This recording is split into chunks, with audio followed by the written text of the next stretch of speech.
నమస్తే. ఇన్నాళ్ళు నన్ను సపోర్ట్ చేస్తూ, ఎంకరేజ్ చేస్తూ మీ ప్రేమని నాకు అందిస్తున్న ప్రతి ఒక్కరికి కృతజ్ఞతలు. అలాగే ఈ వీడియో కూడా ఖచ్చితంగా మీకు ఉపయోగపడుతుంది. లైక్, షేర్ అండ్ సబ్స్క్రైబ్ చేసి మీ సపోర్ట్‌ని నాకు అందించండి. అలాగే ఈ వీడియో పట్ల మీకున్న అభిప్రాయాన్ని కామెంట్ సెక్షన్‌లో కామెంట్ చేసి తెలియజేయండి. ఇప్పుడు వీడియోని చూద్దాం. జీవితంలో రకరకాల సమస్యలతో బాధపడుతున్నారా? ముఖ్యంగా ఆర్థిక సమస్యలతో సతమతమవుతున్నారా? ఎన్నో పరిహారాలు చేసి అలసిపోయారా? మంచి మార్గం దొరకాలని కోరుకుంటున్నారా? అయితే రండి, విశ్వాన్ని ఎలా అడగాలో తెలుసుకుందాం. లా ఆఫ్ అట్రాక్షన్ క్లాసెస్ మీకోసం మన ఛానల్లో. వివరాల కొరకు సంప్రదించండి. నమస్తే, వెల్కమ్ టు అవర్ ఛానల్. నేను పద్మిని. ప్రస్తుతంతో పాటు ప్రముఖ ఆధ్యాత్మికవేత్త, ఆస్ట్రోన్యూమరాలజిస్ట్, ఎనర్జీ వాస్తు స్పెషలిస్ట్, శ్రీ విద్యోపాసకులు శ్రీమతి జయప్రద గారు మనతో పాటు ఉన్నారు. మాట్లాడదాం. నమస్కారం అండి. నమస్తే అమ్మ. శ్రీమాత్రే నమః. బోర్డు మీద రాశి ఫలితాలే చెప్పబోతున్నారా? బోర్డు మీద అయితే రాశారు. సెప్టెంబర్ 1వ తారీఖు నుంచి అక్టోబర్ 1వ తారీఖు వరకు. అవును, ఇంచుమించుగా భాద్రపద మాసం మనకి తెలుగు మాసాల్లో చూసుకుంటే మరి ఎట్లాంటి ఫలితాలను ఇవ్వబోతోంది ఈ భాద్రపద మాసం ద్వాదశ రాశులకి అనేది ఒకసారి చెప్పండి. అలాగే ఎంత వరకు దీని ఇంపాక్ట్ అనేది ఉంటుంది అనేది కూడా ఒక్కసారి క్లుప్తంగా చెప్పండి. తప్పకుండా. సో గోచార ఫలితాలు ఎప్పుడు కొన్ని ఏంటంటే, మన జన్మజాతకం ఉన్న వాళ్ళకి దశ అంతర్దశలు ఏం నడుస్తున్నాయి.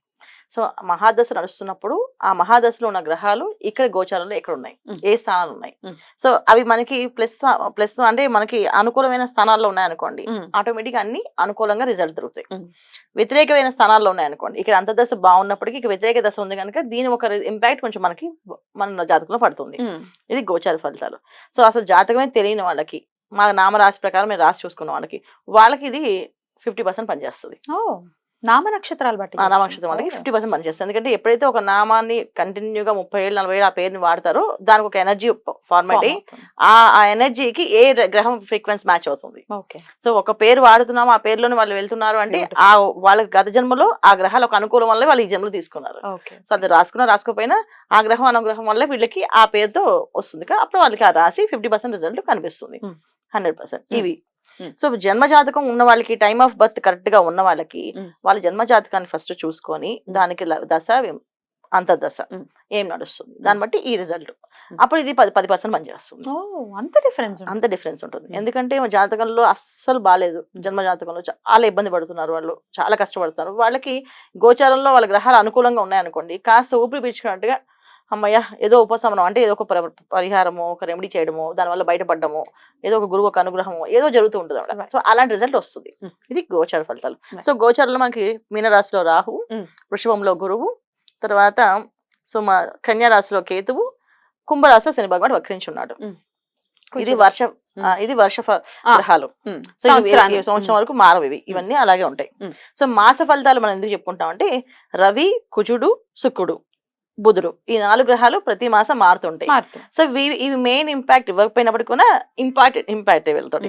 ఎందుకంటే వీళ్ళు మెయిన్ గ్రహాలు ఏంటంటే ఈ గురువు ప్లస్ శని భగవాన్ పెద్ద పెద్ద దశలు. కాకపోతే ఏంటంటే చిన్న చిన్న పనులు కావాలంటే మనం పెద్ద సీఎం దగ్గరికి వెళ్ళాం కదా. సో అలాంటి పనులు చేయడానికి వీళ్ళు మనకి ఉపయోగపడతారు. అంటే ఏంటి అంటే మనకు చిన్న ఉద్యోగంలో ప్రమోషన్లు కానీ, మన ఇంట్లో చిన్న ఆనందం కానీ, ఇలాంటివన్నీ కావాలంటే బుధుడు ఎక్కడ ఉన్నాడు, శుక్రుడు ఎక్కడ ఉన్నాడు, కుజుడు ఎక్కడ ఉన్నాడు చూసుకుంటే ఆటోమేటిక్ గా చిన్న చిన్న పనుల్లో మనం లీడర్షిప్ క్వాలిటీస్ కావాలి, లేదా అధికారులతో మాట్లాడాలి, రవి ఎక్కడ ఉన్నాడు, ఆ రవి మనకి ఎలా యోగిస్తాడు, అది మాస ఫలితాలు. ఇవి మనం చెప్పేది. అందుకే మాస ఫలితాలు. ఇక దిన ఫలితాలు అంటే చంద్రుడిని బేస్ చేసుకుని చంద్రుడు ఏ రాశిలో ఉంటే అది. దిన ఫలితాలు అనేది అంత పెద్ద రిజల్ట్ ఉంటుంది, కానీ మాస ఫలితాలు రిజల్ట్ ఉంటుంది ఖచ్చితంగా. ఎందుకంటే రవి, బుధుడు, శుక్రుడు చూడడానికి చిన్న గ్రహాలు అయినప్పటికీ కూడా బాగా పనిచేస్తుంది. ఇంపాక్ట్ చాలా ఎక్కువగా ఉంటుంది. నెలలు కదండి, నెల రోజులు అదే 15. మరి మిథున రాశి వారికి ఎలాంటి రిజల్ట్స్ ఇస్తుందండి ఈ సెప్టెంబర్ మాసం? మిథున రాశి వాళ్ళకి కొంచెం మధ్యస్థ ఫలితాలు ఎక్కువ వస్తున్నాయి అన్న. ఎందుకంటే వీళ్ళకి మిథున రాశి వాళ్ళకి మంచి ఏంటంటే తృతీయ స్థానంలో రవి, తర్వాత చతుర్థంలో మారుతున్నాడు కనుక కొంచెం ఆర్థికంగా వీళ్ళకి కొంచెం బాగుంటుంది. ఇప్పుడు దాకా కొంచెం ఆర్థిక ఇబ్బందులు ఉన్నాయి వీళ్ళకి, అదే కొంచెం ఇంప్రూవ్మెంట్ ఉంది. తర్వాత ఆరోగ్య విషయంలో కొంచెం జాగ్రత్త వహించాలి. ఎందుకంటే లగ్నంలో కూర్చున్నాడు, అది సారీ రాశిలో కూర్చున్నాడు. లగ్నం అనుకోవచ్చు. ఒకవేళ లగ్నం చూసుకునే వాళ్ళకి కూడా ఉపయోగపడుతుంది, పనిచేస్తుంది. సో కుజుడు అక్కడ ఉండడం వల్ల ఏంటంటే ఉన్నట్టుండి అనుకోకుండా టెన్షన్ వాళ్ళు తెచ్చుకోవడం, లేదా టెన్షన్ గా మాట్లాడడము, ఆవేశం లేని వాళ్ళు ఆవేశం తెచ్చుకొని మాట్లాడితే వాళ్ళకి ఏమవుతుంది, ఆరోగ్య సమస్యలు వస్తాయి. అలాంటి ఇబ్బందులు ఉన్నాయి. తర్వాత మళ్ళీ ఏంటంటే స్నేహితులు నమ్మించి మోసం చేసే అవకాశాలు ఎక్కువ ఉన్నాయి ఈ మిథున రాశి వాళ్ళకి. ఈ లగ్నంలో కూర్చొని ఉండడం వల్ల నెగిటివ్ ఎనర్జీస్ పనిచేసే అవకాశాలు ఎక్కువగా ఉన్నాయి కనుక కొంచెం చూసుకోవాల్సింది. మిగతా విషయాలు అన్ని విషయాల్లో వీళ్ళకి బాగుంది. వివాహ విషయంలో వివాహం అయ్యే అవకాశాలు ఉన్నాయి. చాలా రోజుల నుంచి వివాహం కుదరక చేసుకోని అనుకునే వాళ్ళు కూడా చేసుకుంటాను, వివాహం చేసుకోవాల్సిందే, లేకపోతే నా లైఫ్ లేదు అనే థాట్ తెప్పిస్తారు, డెసిషన్కి వచ్చేస్తారు. ఎందుకంటే చాలా మంది ఏంటి వివాహం ఇప్పుడు చేసుకోకపోతే ఏమవుతుంది, ఇబ్బంది ఏముంది, ఆయన చేసుకుని ఏం సాధిస్తా అనే ఒక వైరాగ్యం తీసుకొచ్చిన మాటలు ఉన్నాయి. ఎప్పుడైతే కుజుడు వచ్చాడో వాళ్ళ రాశిలోకి, లేదు వివాహం చేసుకోవాలి, నాకంటే ఒక మనిషి ఉండాలనే కోరిక వాళ్ళకి కలుగుతుంది.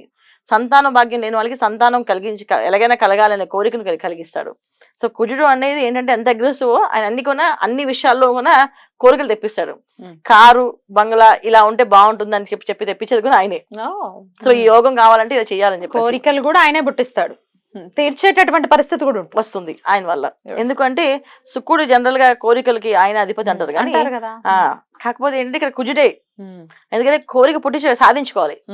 శుక్రుడు కోరిక పుట్టిస్తాడు అంతే, సాధించడానికి దారి చూపించాడు ఆయన. మరి క్రోధం మిగిలిపోతుంది, అప్పుడు కోరిక తీరకపోతే క్రోధమే కదా. కుజుడుకు దారి చూపిస్తాడు ఖచ్చితంగా. అందుకని ఏంటంటే కొంచెం వీళ్ళు హ్యాపీగా ఈ మాసంలో అన్ని విషయాలు అనుకో వాళ్ళందరూ వాళ్ళే మార్పు జరగడము. పిల్లల విషయంలో బద్ధకాన్ని వదిలేసి చదివేవాళ్ళు చాలా మంది, చాలా రోజు నుంచి బద్ధకంగా ఆ టైంకి ఎగ్జామ్స్ టైం చదవడానికి కాకుండా, లేదు చదవాలి, ఏదైనా సాధించాలి, నలుగురిలో ఇంకా మంచి పేరు రావాలి నాకు అనే ఫీలింగ్ తెప్పించే వాళ్ళు చదవడం అనేది, ఇవన్నీ కొన్ని జరుగుతాయి. వీసాలు, పాస్పోర్ట్స్ ప్రాబ్లమ్స్ ఉన్న వాళ్ళు కూడా సాల్వ్ అవుతాయి. అవి కొన్ని వీళ్ళ విదేశాల్లో వెళ్ళడం, ఉద్యోగాలు సెటిల్ అవ్వడం అనేది కూడా వీళ్ళకి బ్రహ్మాండంగా బాగుంటుంది ఈ మాసంలో. తర్వాత ఏంటంటే ఇక్కడ శుక్రశనులు కలిసి, శుక్ర కేతువులు కలిసి ఉండడం వల్ల కొన్ని విషయాలు ఏంటంటే మాయలో పడ్డం, లవ్ చేసామని చెప్పడం, అమ్మాయిలు అబ్బాయిలు ఇష్టపడడం కానీ, ఇంట్లో చెప్పడం కానీ, ఇవి కొంచెం డిస్టర్బెన్సెస్ తీసుకొస్తుంది. అది కొంచెం ఇబ్బందికరమైన వాతావరణం సృష్టిస్తుంది. కానీ వీళ్ళు ప్రేమించిన వాళ్ళు నిజాయితీగా ఉన్నారు లేదని మనం చెక్ చేసుకోవాలి. ఎందుకంటే వీళ్ళకి మాయగానే అవకాశం ఉంది.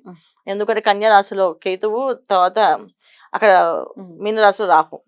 జనరల్ గా ఎప్పుడైతే ఉన్నారో వీళ్ళు మాయలో పడే అవకాశం ఎక్కువగా ఉంటుంది. సో అందుకని ఖచ్చితంగా వాళ్ళు చెక్ చేసి వివాహం చేయడం అనేది ఉత్తమం. మంచి వాళ్ళే, మంచి అబ్బాయి అవ్వచ్చు, మంచి అమ్మాయి అవ్వచ్చు. కానీ ఆ టైం జాతకం ఈ మాసంలో జరిగే విషయాలు ఏంటంటే గొడవలకి దారి తీసే అవకాశమే తప్ప కలిసి ఉండే అవకాశాలు లేవు.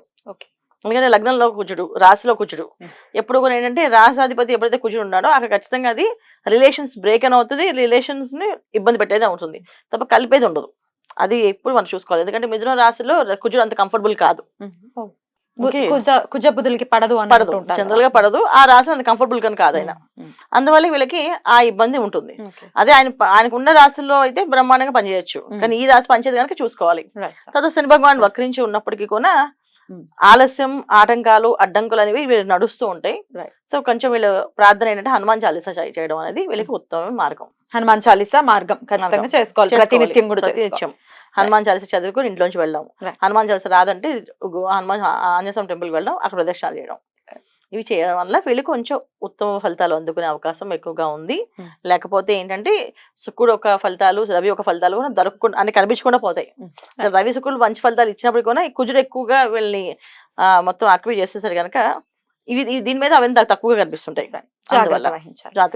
రైట్, అద్భుతంగా వివరించారు. హనుమంతుడి అనుగ్రహంతో డెఫినెట్ గా ఈ మాసం ప్రశాంతవంతంగా వెళ్ళాలి మిథున రాశి వారికి అని మనస్ఫూర్తిగా కోరుకుంటూ ఇక నెక్స్ట్ ఎపిసోడ్ లో కర్కాటక రాశి గురించి తెలుసుకుందాం. థ్యాంక్ యూ అండి. నమస్తే. నమస్తే అమ్మా. శ్రీమాత్రే నమః.